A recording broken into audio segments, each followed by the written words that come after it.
Bayangkan hidup tanpa kecemasan yang berlarut-larut. Tanpa beban pikiran tentang masa depan yang belum terjadi, atau penyesalan yang menggerogoti karena masa lalu yang tak bisa diubah. Bayangkan jika Anda bisa melewati hari dengan tenang, meski dunia di sekitar Anda kacau. Bagaimana jika kita berhenti mengkhawatirkan hal-hal yang tidak bisa kita kontrol? Dalam video ini, kita akan menyelami pertanyaan yang sederhana namun dalam.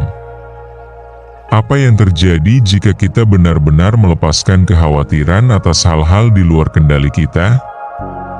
Kita akan menjelajah perspektif filsafat kuno, sains modern, dan kisah nyata dari orang-orang yang telah hidup lebih ringan karena satu keputusan sederhana: berhenti mengkhawatirkan yang tak bisa dikendalikan. 1. Stoikisme dan konsep kendali. Bayangkan kamu sedang berdiri di tepi pantai, ombak datang silih berganti. Ada yang tenang, ada yang menggulung besar dan menghantam. Kamu tidak bisa menghentikan ombak, tapi kamu bisa memutuskan apakah kamu akan melawan ombak ataukah kamu akan belajar menyeimbangkan diri di atas papan selancar. Beginilah cara filsafat Stoik memandang hidup. Stoikisme, aliran filsafat kuno dari Yunani dan Roma, punya satu prinsip mendasar yang luar biasa kuat: bedakan antara apa yang bisa kamu kendalikan dan apa yang tidak. Epictetus, seorang filsuf Stoik yang dulunya adalah Buddha, menyatakan, beberapa hal ada dalam kekuasaan kita, dan beberapa hal tidak. Bagi Epictetus, kebebasan sejati tidak ditemukan dalam mengubah dunia, melainkan dalam mengatur pikiran, reaksi, dan pilihan kita sendiri. Dunia bisa kacau, orang lain bisa berlaku tidak adil, hasil bisa meleset dari rencana, tapi kita tetap bisa tenang jika kita hanya fokus pada bagian yang ada di dalam kendali kita. Coba bayangkan sejenak, kita tidak bisa mengontrol opini orang, tapi kita bisa mengontrol bagaimana kita menanggapi kritik. Kita tidak bisa menjamin semua usaha kita berhasil, tapi kita bisa mengontrol kualitas usaha yang kita berikan. Kita tidak bisa memilih peristiwa yang terjadi, tapi kita bisa memilih makna yang kita berikan. 2. Efek psikologis dari kekhawatiran. Kekhawatiran adalah beban paling ringan yang terasa paling berat. Ia tak berbentuk, tak berwujud, tapi mampu menghancurkan kedamaian seseorang. Seperti kabut yang menyelimuti gunung, kekhawatiran membuat kita sulit melihat jalan di depan meski sebenarnya jalan itu aman dan bisa dilewati. Tapi apa sebenarnya yang terjadi dalam tubuh dan pikiran kita saat kita khawatir?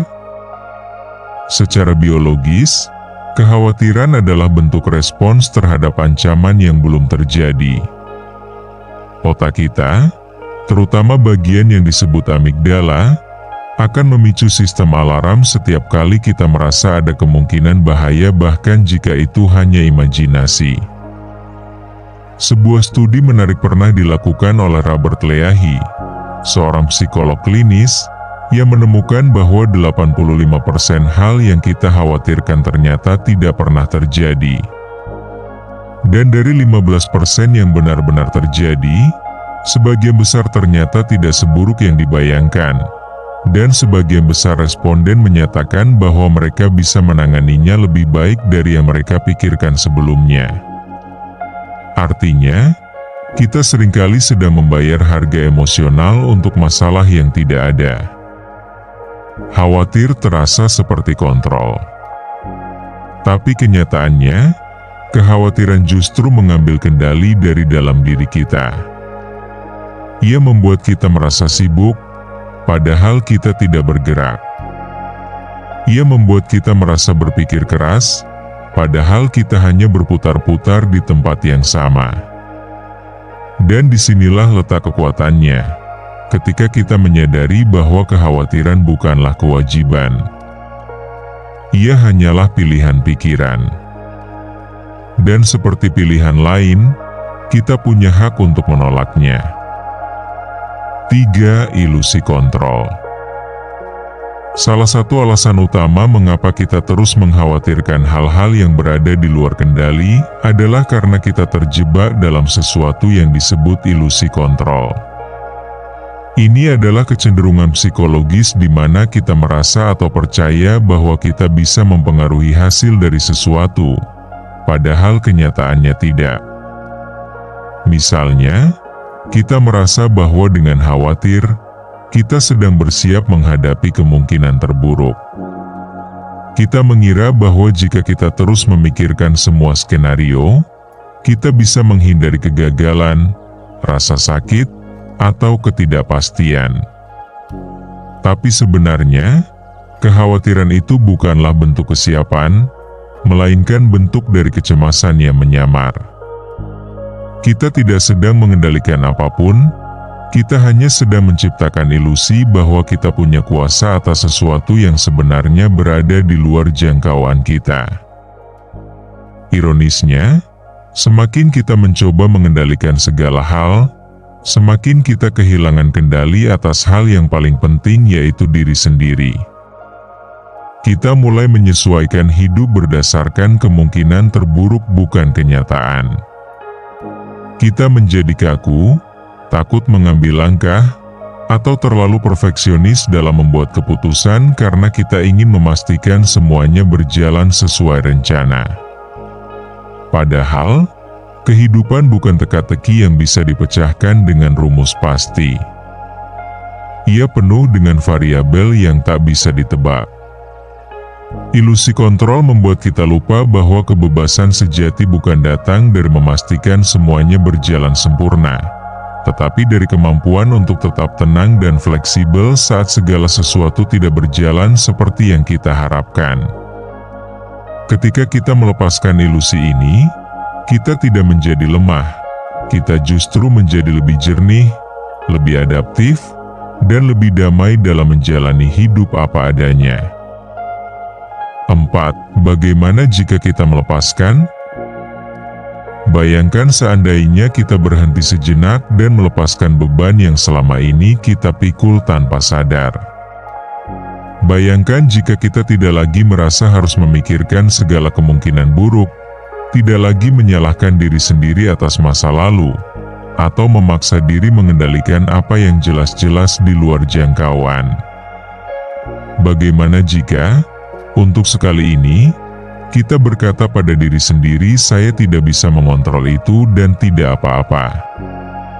Kalimat sederhana, tapi memiliki kekuatan untuk membebaskan. Ketika kita mulai menerima bahwa tidak semua hal perlu diatur, tidak semua hal harus berjalan sesuai keinginan kita mulai mencicipi rasa tenang yang berbeda. Sebuah ketenangan yang bukan berasal dari keberhasilan menguasai dunia, melainkan dari keberanian untuk berdamai dengan kenyataan. Dan yang menarik, saat kita melepaskan kebutuhan untuk mengontrol segalanya, kita justru mendapatkan kembali kendali atas diri kita sendiri. Energi yang tadinya habis untuk kekhawatiran bisa diarahkan pada tindakan nyata. Waktu yang tadinya digunakan untuk memikirkan kemungkinan buruk bisa diisi dengan menikmati momen sekarang. Hubungan menjadi lebih jujur, karena kita tidak lagi mencoba mengatur bagaimana orang lain harus bersikap. Hidup menjadi lebih ringan bukan karena masalahnya menghilang, tapi karena kita tidak lagi menambah beban dengan penolakan dan perlawanan yang sia-sia. Melepaskan bukan berarti menyerah.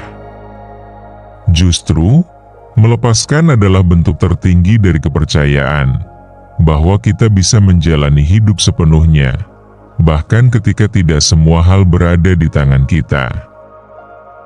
5. Praktik harian melepaskan kekhawatiran. Melepaskan kekhawatiran bukanlah sesuatu yang terjadi sekali dan selesai. Ia adalah latihan, seperti otot yang perlu dilatih setiap hari agar tidak kembali melemah. Dan kabar baiknya, kita tidak membutuhkan ritual rumit atau waktu berjam-jam untuk melakukannya. Cukup dengan kesadaran kecil yang dilakukan secara konsisten.